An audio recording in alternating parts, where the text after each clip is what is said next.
Recently, on a train headed to Shanghai South Station, a man wearing an orange shirt sparked anger among nearby passengers just because he said a few positive things about the U.S. during a conversation. Americans are good. Only fools keep saying they're bad. They stand for justice. Before he could finish speaking, he was met with a barrage of insults from the surrounding passengers. You're clearly Chinese, yet you say the U.S. is good and China isn't? You're just an animal. How could China raise someone like you? If you think the U.S. is so great, why don't you go and live there? Amid the argument, some passengers even yelled at the man in the orange shirt, "Why don't you go and die?" Seeing this, the man in the orange shirt tried to defend himself, saying, "You're all being disrespectful." However, his words only triggered the crowd further. Disrespectful?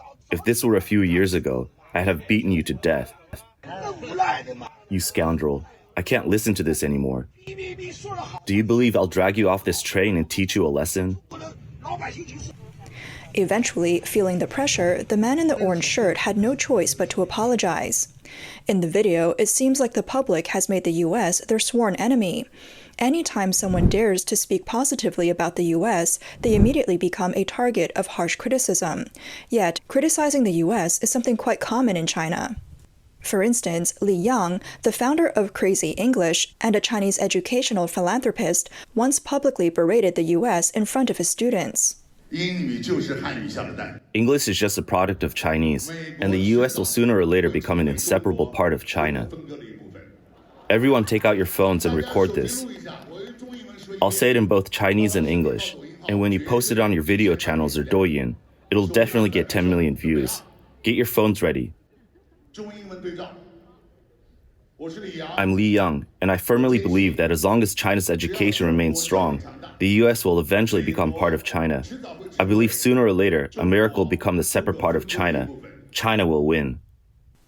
Another example involves American fast food chains like KFC and McDonald's, which some Chinese citizens strongly boycott online, claiming, "We can't let America earn our money and use it to kill Palestinians." I need to make a deep self-reflection.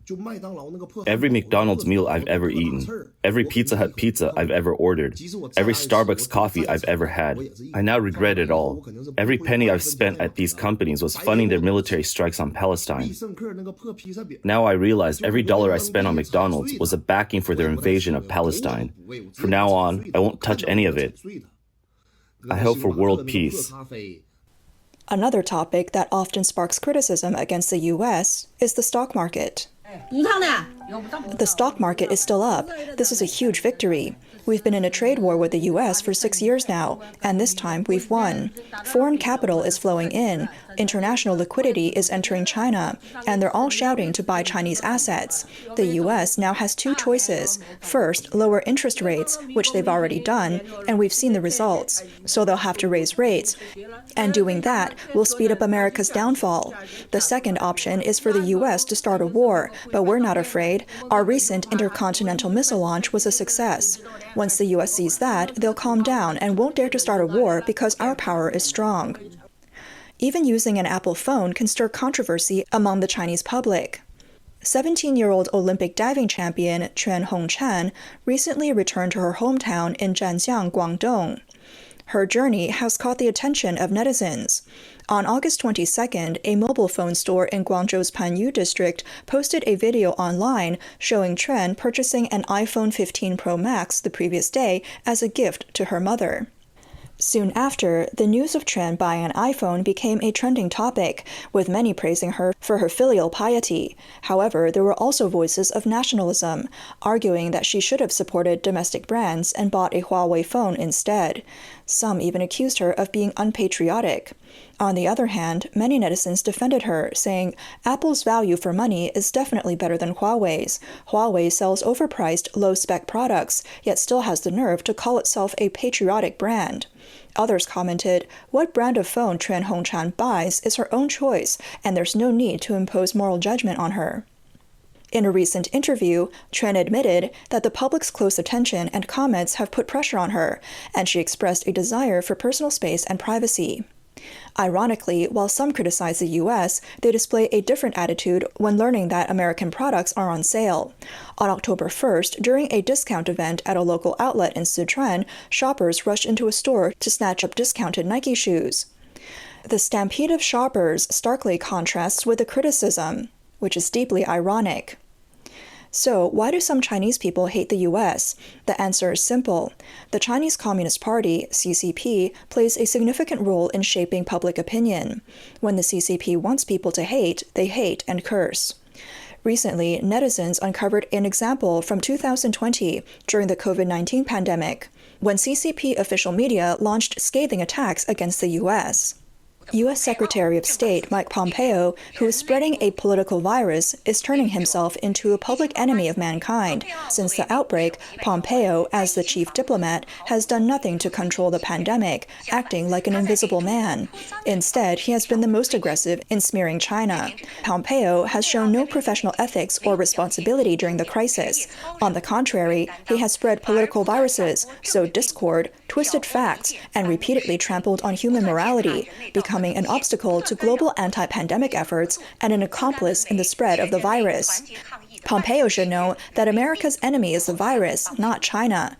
Any act that undermines unity or damages mutual trust will only worsen the crisis and harm America's own interests.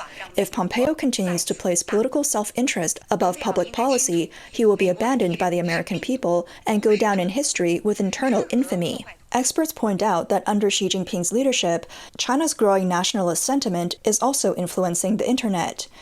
Xi has adopted a confrontational mindset toward the world. In response to rising tensions with rivals, one of China's strategies is wolf warrior diplomacy, a term used to describe an aggressive and hostile form of extreme nationalism.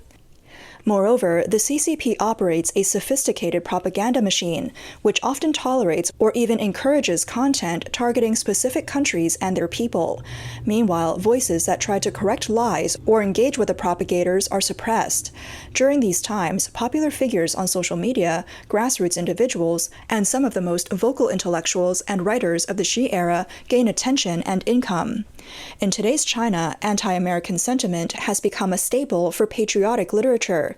Any political commentary that ties in anti-American themes tends to draw huge traffic. However, since the CCP controls public discourse, if the state media changes its narrative, the people will likely follow suit. In 2023, just before the Asia-Pacific Economic Cooperation (APEC) summit, the Chinese state media abruptly changed its tone, leaving many nationalists, little pinks, caught off guard. On November 15, 2023, Xi Jinping met with U.S. President Joe Biden in San Francisco for the APEC summit. The media in mainland China, which was previously filled with articles criticizing the U.S., suddenly shifted to slogans about the friendship between China and the U.S. State-run Xinhua News Agency published 5 consecutive commentaries under the theme of bringing Sino-U.S. relations back on track. However, this sudden shift is ironic, considering that just before these articles were published, the CCP was still engaged in fierce verbal attacks against the U.S. In the CCP's official journal, an article by Xi Jinping criticized the modernization of Western countries, stating, "The modernization of Western countries is filled with bloody crimes such as wars, slavery, colonization, and plunder, which brought immense suffering to developing nations." Commentators noted this as one of Xi's toughest criticisms on the U.S. and other Western countries. Additionally, in a rare move, Xi directly named the U.S. during a speech on March 6th, saying that Western countries, led by the U.S., are carrying out comprehensive containment, encirclement, and suppression of China, presenting China with unprecedented severe challenges. Moreover, during the 2021 Boao Forum for Asia, Xi indirectly criticized the U.S., stating that it constantly points fingers and interferes with the internal affairs of other countries, which is not well received. This sudden shift in narrative, especially before and after Xi Jinping's visit to the U.S., has left many in the Chinese public feeling uncomfortable. The abrupt change in propaganda left some Chinese netizens to sarcastically ask, "Are we still supposed to hate the U.S. in the future?" Commentator Chen Po-kong, who is based in the U.S., noted in an interview with Radio Free Asia that since the CCP controls all media, it is able to dictate whether the nation should adopt an anti-U.S. or pro-U.S. stance. As a result, many thoughtful Chinese are left bewildered. Chen said, "In the morning, you're told to hate the U.S. By the evening, you're told not to hate them anymore. This is typical of China. Xi Jinping's trip to San Francisco is supposedly for the APEC summit, but the domestic media portrays it as a bilateral meeting with the U.S. president. In reality, there hasn't been any meaningful diplomatic exchange between the two countries' leaders for a long time, and it's awkward that they only meet during international events like APEC or the G20 summit. This narrative shift is an attempt to cover up China's growing international isolation." U.S. Ambassador to China, Nicholas Burns, commented that the CCP government is undermining Sino-U.S. relations by interrogating and intimidating Chinese citizens who participate in U.S. organized events in China, tightening censorship on the U.S. Embassy's social media posts, and stirring anti-American sentiment. Burns said, "They say they're in favor of reconnecting our two populations, but they're taking dramatic steps to make it impossible." He condemned this as a serious breach of trust, adding, "We hope China reconsiders." Moreover, many Chinese citizens, influenced by the selective propaganda of state media, have little understanding of the U.S. and are unaware of the truth behind America's international activities. In an interview with Radio Free Asia on October 4th, Mr. Wang from Jiangsu shared his perspective on life under China's high-pressure environment, where many people lead a double life. He explained, "Some people make a living by being anti-American while actually living in the U.S. Many people proclaim anti-American and anti-Japanese sentiments, but their actions tell a different story, like sending their children to study in the U.S. Wang also pointed out that Chinese citizens can publicly criticize the U.S. and Japan, but they don't dare to criticize their own government. He said, "Criticizing foreign governments is safer, and for some people, it's becoming a job or a way to get attention, especially in the context of internet commerce and promoting patriotism." In January 1979, when Deng Xiaoping, the then CCP leader, visited the U.S., he made a truthful remark. "Looking back over the decades, all the countries that have maintained good relations with the U.S. have prospered." So why has the CCP spent decades criticizing the U.S.? Experts believe the root cause is that the U.S. touches on some of the most sensitive issues for the CCP.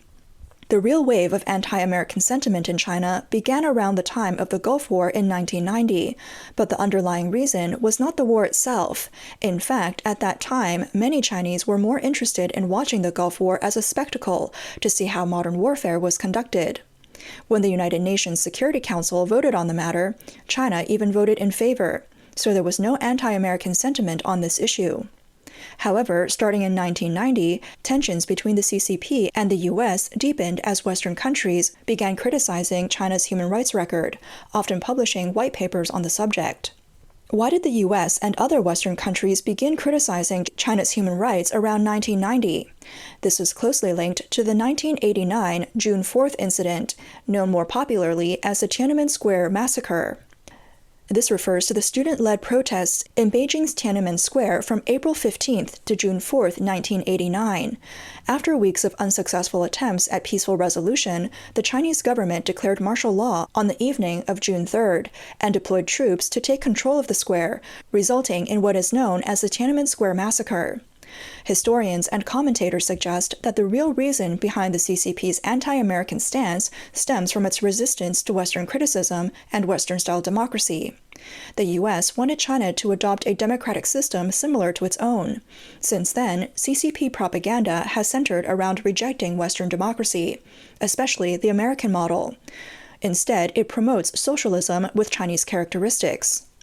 Following this, China's human rights issues worsened. Examples include the CCP's strict control over Uyghur Muslims in Xinjiang, the suppression of the Falun Gong spiritual movement in 1999, which has continued for 25 years with widespread persecution of practitioners and their families. Further suppression includes increasing repression in Hong Kong after 1997 and the A4 revolution protests against the zero COVID-19 policy in November 2022, where the CCP has continued to harass and unlawfully detain participants.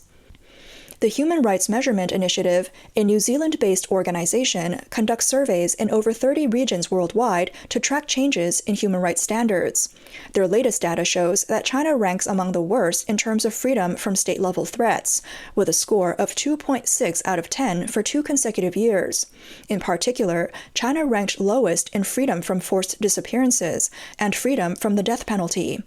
Regarding civil liberties, China scored 1.9, just above Saudi Arabia's 1.7. As a nation founded on the belief that all men are created equal, endowed by their creator with unalienable rights, the U.S. has imposed multiple sanctions on China while urging other nations to pay attention to China's human rights abuses. However, this has only intensified the CCP's animosity towards the U.S. The CCP has gone so far as to combine anti-Americanism with patriotism, pushing the notion that to love your country, you must hate America. This twisted logic has deeply influenced many people's views. Experts have also noted that, compared to the U.S., Russia has committed far more offenses against China. Yet why don't the Chinese people hate Russia? The answer is simple. Russia never criticizes China's human rights record. Similarly, many Western nations participated in the Iraq War, so why doesn't China hate these countries? It's because these nations do not openly criticize China's human rights, and therefore CCP propaganda doesn't target them. Some historians argue that the CCP does not represent China. It has destroyed traditional Chinese culture and built its rule on hatred, which has harmed the Chinese people for generations. Even today, the CCP continues to indoctrinate children with hate-filled education. There is hope that one day, the Chinese people will be able to distinguish right from wrong and courageously resist this authoritarian regime. 你的家乡在哪里？新疆。